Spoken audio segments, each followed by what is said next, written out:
Well, good afternoon, evening, or morning, whenever you are catching this. Welcome, Burlington residents and anyone who is tuning in. This is the first edition of Burlington Matters. I'm Mayor Marianne Mead Ward, and welcome to 2021 and Happy New Year to everyone. As always, we have an outstanding panel set up for you to talk about things that we know you'll find interesting. So joining me today are Hassan Bassett, the president and CEO of Conservation Halton, and Barb Veal, who is our planning and watershed managing director at Conservation Halton. So we are going to talk about some recent changes to CAs, conservation authorities that the province has put in, what's coming there, how COVID has impacted it, but how you can still enjoy your conservation parks and what conservation authorities do. I think most of us are familiar with the park side of things, but they do so much more for us. And in fact, have quite a long history. So we're going to get started, jump right in there. And I'll start with you, Hassan, and then turn it over to you, Barb, around what the watershed planning piece looks like. But give us a bit of a whirlwind historical tour about how CH came to be, how conservation authorities came to be, and what their mandates are, which are plural. Go ahead. Certainly, and Happy New Year to you, Mayor Mead Ward. We're honored to be your first guests of 2021. So hopefully that means 2021 is already going to be better than 2020. It is already starting better, yes.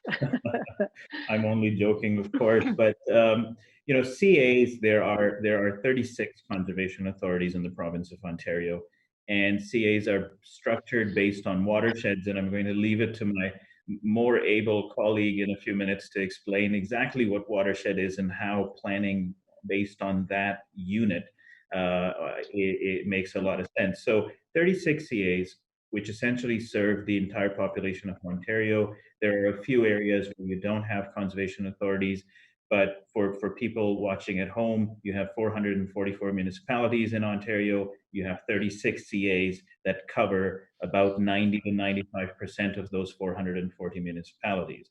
So what that means is for a whole bunch of cities, you have one CA, and it's based on watershed boundaries. Now, CAs were created, there were various pressures in the 40s and sort of leading in from the 30s in Ontario. We've heard descriptions like the dirty 30s with just a lot of deforestation, a lot of erosion, a lot of issues with farming and soil cover, soil quality, things like that. So it was out of some of those sort of broad, and deforestation was a big part of it, out of some of those broad sort of environmental concerns that essentially weren't concerned so much in the way they would be today, where we would look at those things and say, this is bad for the planet, this is bad for climate change. Those were environmental concerns in that they were affecting the livability, the economic output potential of Ontario. And so it was out of those concerns that the local, municipalities in the province came up with the model for having conservation authorities. Now, those CAs were, there were some principles there. The CAs had to be requested by the local municipalities. Yeah, and that's very important, because what that means is the local municipalities had to see a need for having a conservation authority to come in and help improve the situation. So very, very grassroots birth for CAs. The board for a conservation authority, would be, the governance would reside with those local municipalities. So that was always one of the principles. Now, obviously, back in those days, the province did a lot of the funding for a conservation authority. So that's how CAs came to be formed, in the 40s. And then as Ontario has experienced some of the more significant environment related challenges, the ball's been handed to the conservation authorities decade after decade, and so our role has grown. And an example of that was Hurricane Hazel, which led to loss of life, lots of damage, and again the province and the municipalities sort of looked at that and said, how can we avoid a disaster like this, because it's really unacceptable on so many fronts. And so that's where the mandate for the conservation authorities was really boosted and strengthened around trying to protect communities from flooding. Then you move forward, and we had the Walkerton tragedy, where a number of people lost their lives because of tainted drinking water. And so, that was another sort of seminal moment. And conservation authorities were given the responsibility for looking after and protecting the sources of our drinking water. So when you zoom out of that and where we are today, it really tells the story of why a conservation authority was formed. It's to protect our lives and properties from flooding. It's to protect our sources of drinking water, and it's to ensure that we have economic and financial and even social sustainability in our communities. And that's where sort of the mandate for a CA comes from. Now, we do a whole bunch of programs, to help fulfill that mandate, but we can get into that at the right time. We'll come back to all that fun stuff, but I thought the history was really important, and I want to touch just a little bit on the governance piece, which you touched on as well, Hassan, around this being started originally through municipalities, and still municipalities sit on the board. I'm a board member, as you know, Councillor Rory Nissan. We have 4 seats from Burlington on the board of CH. 2 are filled by citizens. 1 is the chair of the board. That's Jerry Smallgange from Burlington Hydro, and a resident. So we have 4 seats and a strong voice around that table. And of course, the budget for CH is approved every year by Halton Regional Council. So there is a lot of direct oversight and governance from the municipal partners in CH, and I know that the governance piece was something that came up. Will come later to the changes we narrowly avoided and got things going in a better direction. We'll touch on that as well. But that has remained the same. That was originally proposed to change, and is the same, which is really important, because through the elected officials and residents around the board table, citizens have a very strong voice in what CH is doing and managing that mandate. So coming to you now, Barb, about watershed level planning. Talk to us a little bit about what that means in the context of the mandate to keep people safe, to keep property safe, to protect our drinking water, and all that good stuff. Thank you. I'm going to start by answering that with a definition of what a watershed is, because I think we sometimes assume that people and your viewers would know what a watershed is. And it's amazing, because they hear the term and don't understand. So it's actually quite simple. When rain falls and lands on the ground, it flows downhill, and it eventually collects into a stream or a creek or a river system. And it's the entire area that is drained by that rain, which is the watershed. So it's from the height of land all the way down to the rivers and creeks and part of the system. In other areas of the world, they call a watershed a basin or a catchment area. So they're all the same thing. It's a natural unit, and it's a living, complex system. The natural features within the system, like wetlands and valley lands and so on, provide our residents with a lot of benefits, including slowing down the runoff and filtering pollution from the system. However, when we undertake our own activities on the land, we also affect the water quantity and quality, and those affect the natural functions and result in perhaps poor water quality or quantity.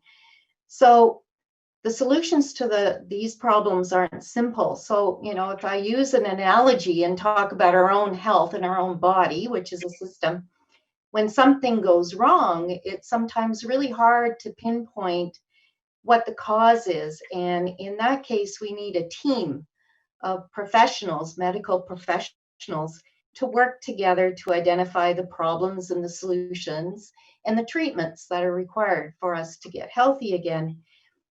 And I think the same holds true with the natural system, because one agency or municipality or person can't resolve an issue on a watershed basis, because watersheds don't follow political boundaries.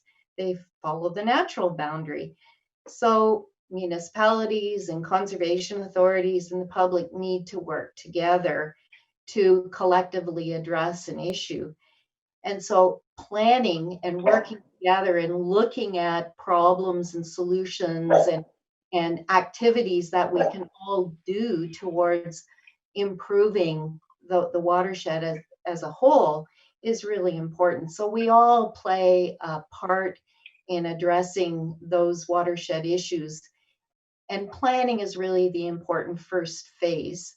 And because the Conservation Authority is really a collection of our municipalities within the watershed, we can provide the forum to be able to do that work collectively.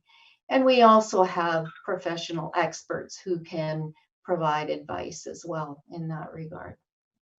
So just to talk about the watershed, and Hassan touched on it earlier as well, that there are, even though there are 444 municipalities, there are 36, if I got the number right, CAs. And is that because the watershed is bigger than political, municipal, regional boundaries, and the water goes where it's going to go. It doesn't know where Oakville starts and Burlington ends, and so forth. So how many municipalities, I know you'll know this off the top of your head, it would take me some thinking, would be covered by RCH? Conservation Halton has 7 municipalities in it altogether, including Hamilton and the city of Mississauga. And it's a collection of watersheds really in terms of our area of interest. So we've got 16 Mile Creek, Bronte Creek, Grindstone Creek, and then all of the little urban creeks that come through Burlington and Oakville and Hamilton from the escarpment. So it's an area of about 1,000 square kilometers. And the water ultimately all ends up more or less in Lake Ontario, which is our source of drinking water. So to bring it right around full circle, right. It's our intake and our outlets for both drinking water and actually our wastewater would be Lake Ontario. So it's important to look after the watershed itself and the health of the watershed, because it's reflected in the health of the Great Lake as well. Yeah, and just as we're talking, I'll come back to you, Hassan.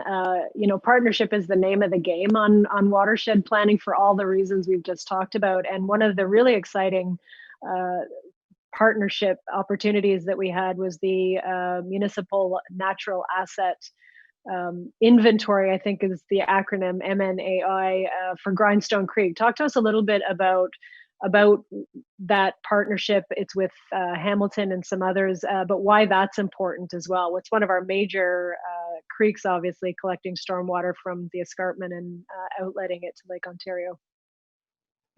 Certainly, I can maybe make a brief comment on the partnership aspect, Mayor Mead Ward, and then I'm going to punt that question over to Barb, who's actually managing the project. But conservation authorities, again, if you go back to earlier, how we were to be formed, it was essentially partnerships were to be, sort of baked into the DNA of a conservation authority, because all the watershed municipalities had to come together and say that we need this resource. We have stayed true to that over the last 60, 70 years. And today, I think, in my experience in the public sector for 17 years, I've not seen, a better entity at forming the secretariat and bringing partners together to help achieve things. And that's what CAs do. And we rely on, the same sort of, support from municipalities, from community groups, from different levels of government. We're quite, successful in accessing funding from the province and the federal government, and investing it in the local, municipality through those partnerships. And MNAI is a very good example of that. Where, as you mentioned, we were able to sort of spread the cost across various partners, and help deliver, which I think would be a very innovative way at looking at how we value our natural assets. So I'm going to ask Barb to briefly jump in on that. And when we refer to natural assets, we're looking at the value of the natural system, so the wetlands and the valley lands and so on.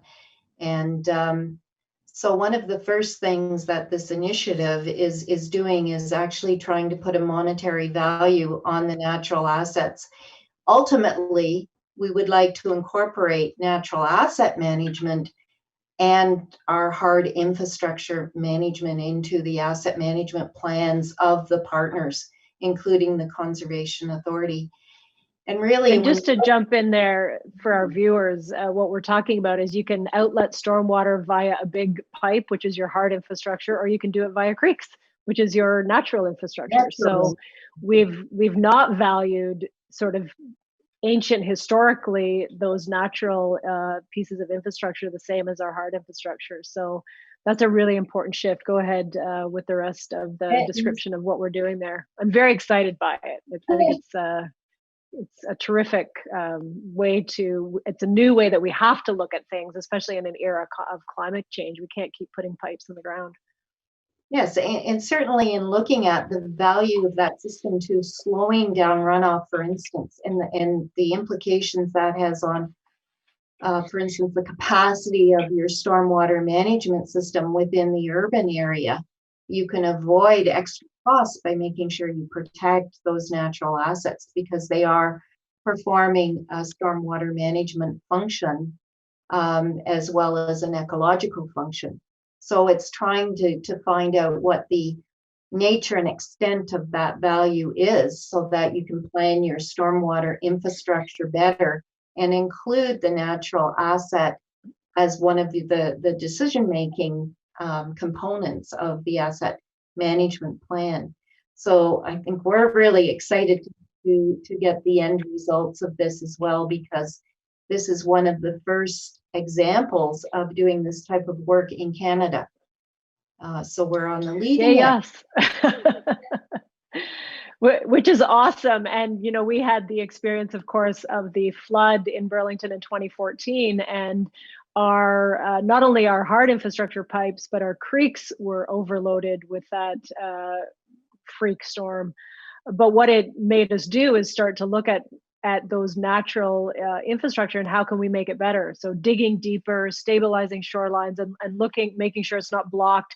The same things that we would do to make sure the pipe doesn't have holes in it and all that kind of thing, we're now doing with our natural stormwater management assets, and have spent, we have a $20 million plan that we're well underway in Burlington to make sure that we're ready for whatever climate change and wild weather throws our way. I want to come back to you, Hassan, with all the other fun things that CH does that the public may be more aware of, just because they are the fun things. And so Grindstone Creek isn't just a stormwater management natural asset for us, it's a hiking trail.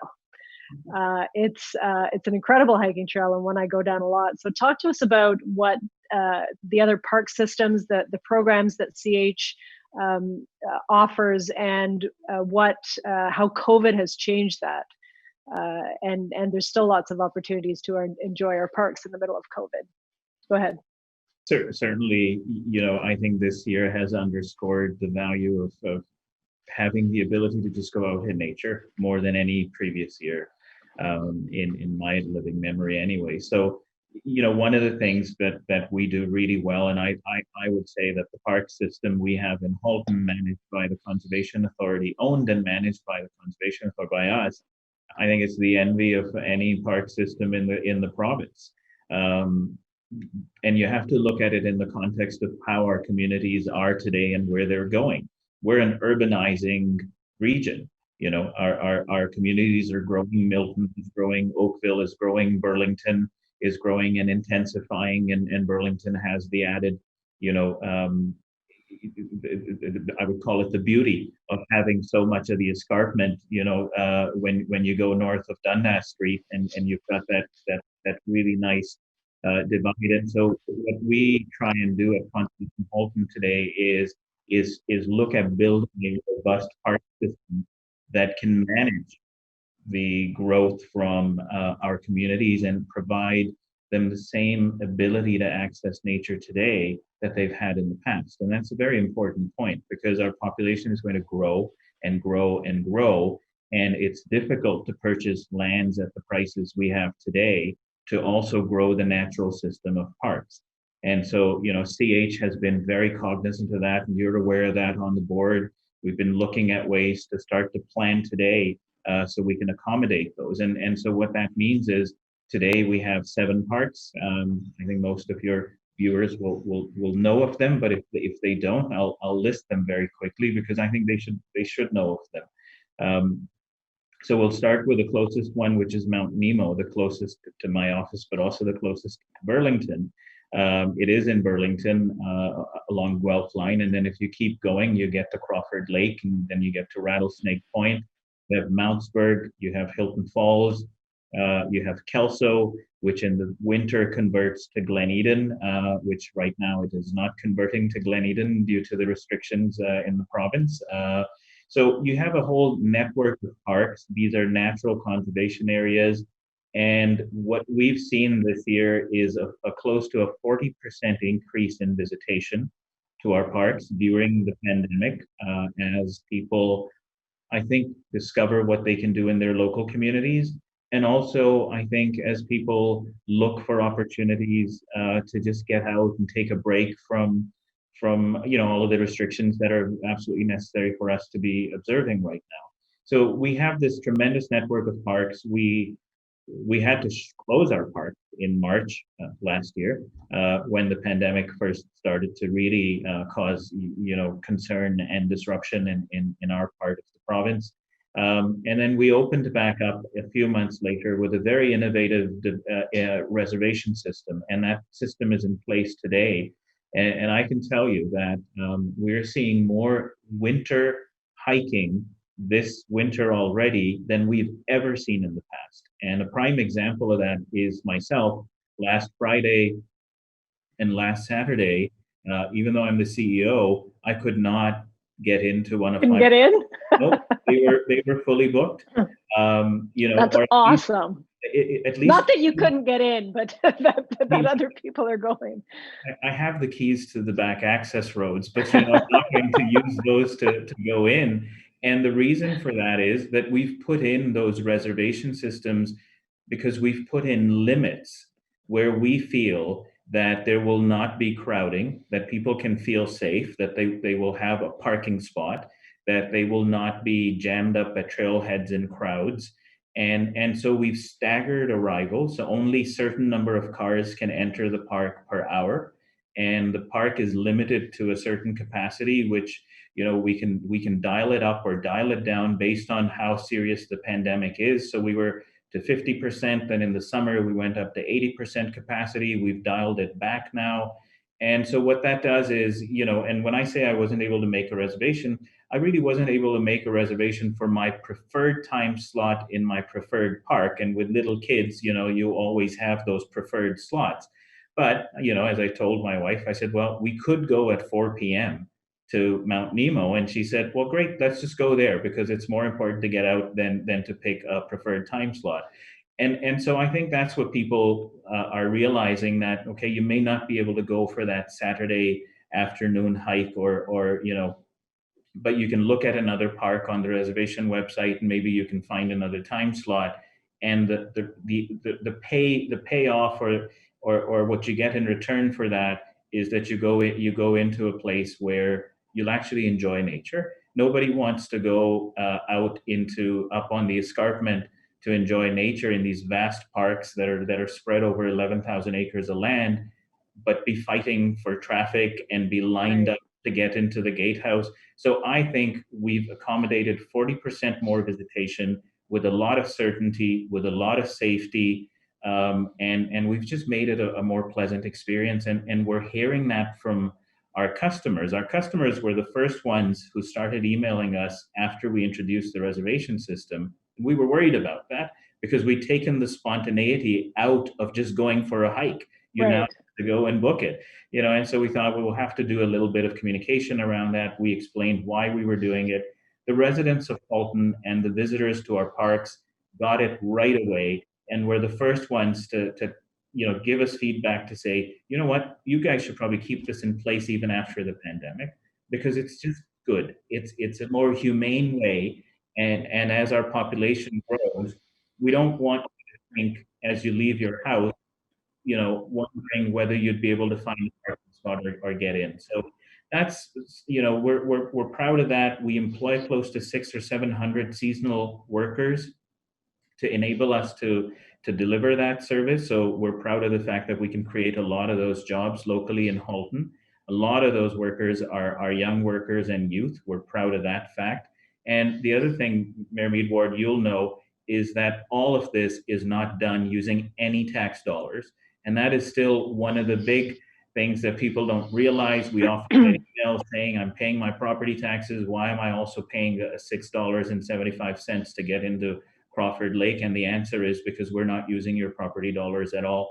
Conservation Halton, along with our board, made that decision a number of years ago because we felt that we could operate these lands in a sustainable manner without tax support. So we're one of the only conservation authorities. There are others, of course, but at the scale at which we operate, zero tax dollars go into our park operations.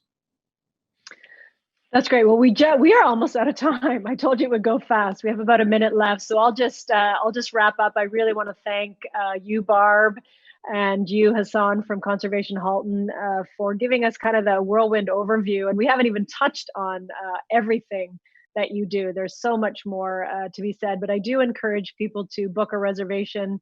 I know that you've got the winter walks with the lights, and I'm looking forward to when I can get some time and book my visit up to do that. It's a whole new thing, and I agree with you. The system will and should last beyond COVID, and in fact, the city has partnered with you to implement that very same system in Lowville Park. It's free, there's no charge, but we do require people to make a reservation so that we can manage the numbers and give people some of that certainty that when they arrive, they'll be able to enjoy the park. So lots of good things happening. The final thing, which I'll just touch on, is that huge shout out to all of CH staff and to you, Hassan, who will be chairing the new working group at the province to start looking at, I think, the regulations that will be coming forward with some of the changes. So that's great news. I know you will serve us well at the region, as you always do.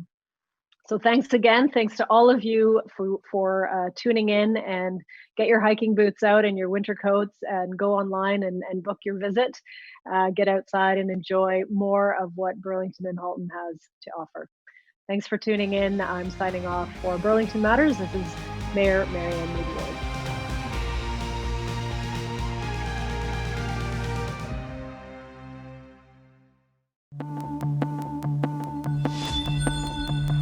Ward.